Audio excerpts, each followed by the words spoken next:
بیایم گفتگو کنیم. بعد همونجا که میگه گفتگو کنیم تمام توطئه‌های ممکن رو برای به زانو در آوردن این انقلاب ور میداره، امضا میکنه، اعلام میکنه و بعد میگه ما اهل گفتگو هستیم.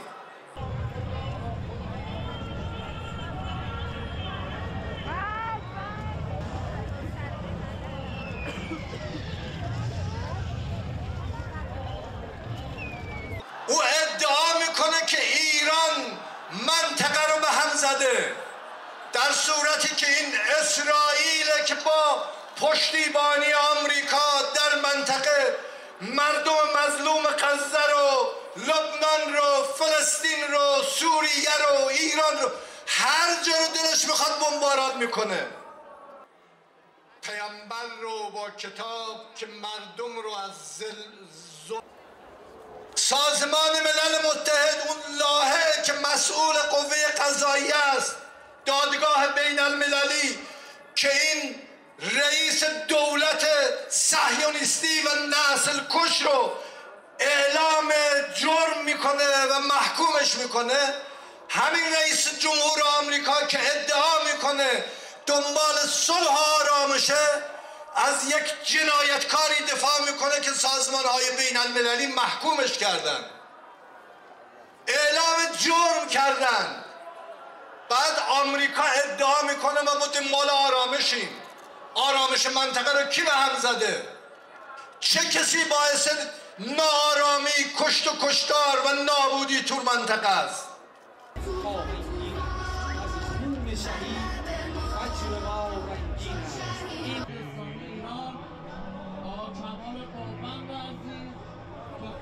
میگه ما میخوایم مذاکره کنیم. تو اگه اهل مذاکره بودی چرا این غلطا رو میکردید؟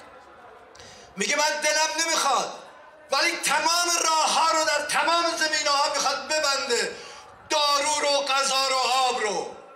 غافل از این که یک عمر داره از این کارها میکنه. اگه میتونستن که تا حالا کرده بودن.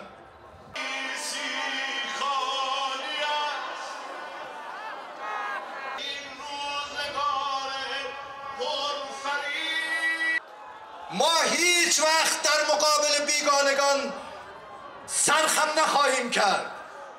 ما به دنبال جنگ نیستیم. اینا بودن وقتی ما اولین روزی که میخواستیم به قدرت برسیم شروع کردن در کشور ما، در تهران، اسماعیل هنیه رو ترور کردن، برای اینکه میترسند از وحدت و انسجام ما ایرانی‌ها.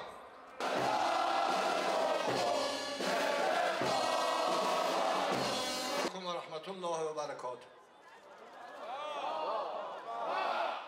میهمانی الله اکبر آمده ام.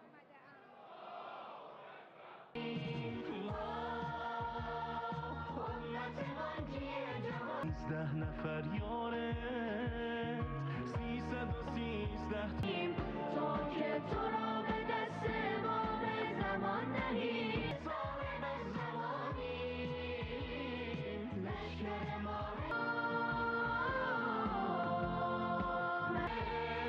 نداری که خادم درباره با شهدا قاسم و نصر الله روز فرج میان پای کاره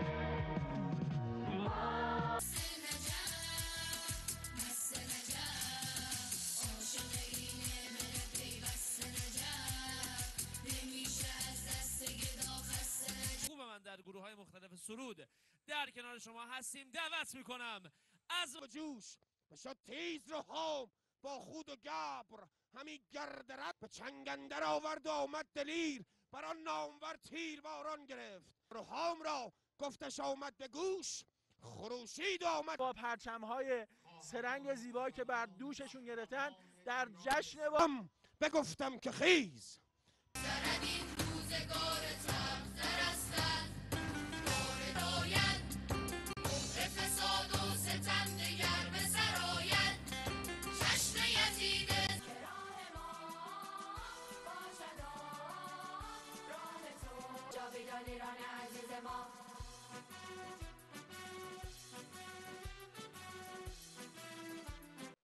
در ذهن مردم و در روحیات مردم این باور رو میخوان تزریق بکنن که ایران ضعیف شده است. بهترین موقع است به اینا ضربه بزنیم، غافل از این که با هدایت داهیانه مقام معظم رهبری و با حضور ملت همیشه در صحنه و فداکار تمام این خوابها را به گور خواهند برد. کسانی که در این ایران ما زندگی میکنند، ترامپ میاد اعلام میکنه که من میخوام بیایم گفتگو کنیم.